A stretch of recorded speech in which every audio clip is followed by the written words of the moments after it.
Hello, friend. So in this video, this is meant to accompany my most recent blog post on a cooking class that I took.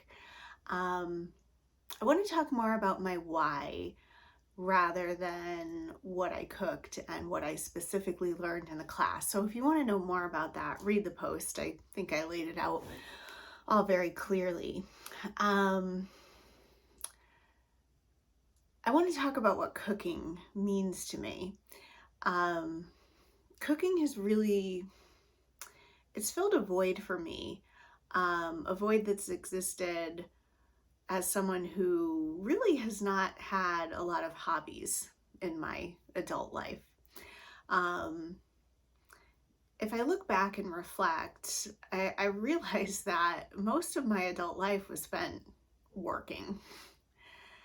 Combine that with the fact that I am not artsy, craftsy. I get no joy from Pinterest. I do get joy from Pinterest fails, and I have a link in the blog post to some pretty epic ones.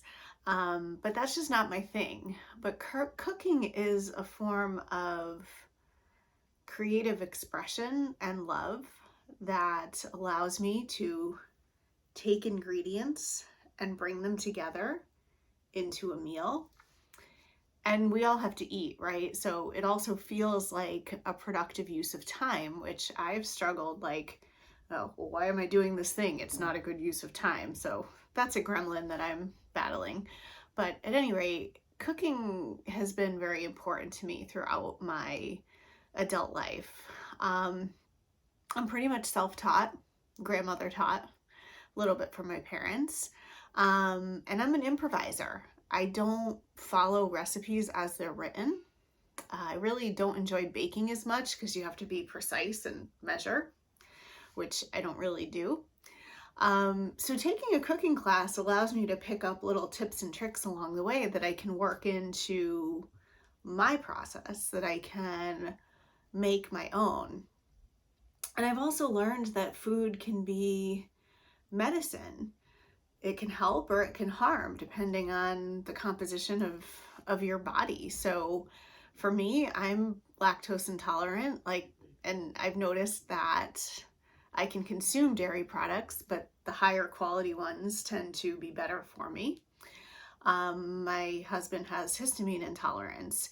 So I've learned to improvise and supplement based on the ingredients that I have available, and also the ingredients that aren't going to trigger some sort of reaction.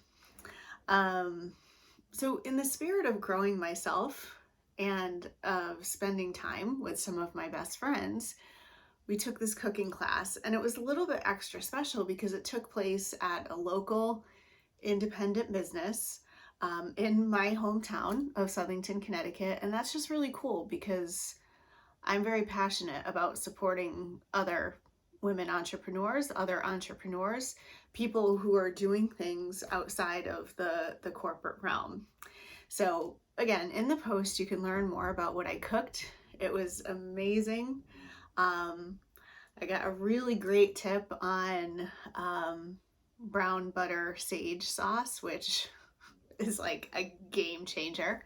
So that's all in there. And I'm happy to report I will no longer be burning my brown butter with sage sauce. So that's fun.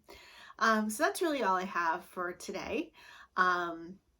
Always looking to learn new things in the spirit of growing myself. And I will see you next time. So of course, subscribe if that calls to you. And you can go to jenjartnercassidy.com for more. Thanks for listening.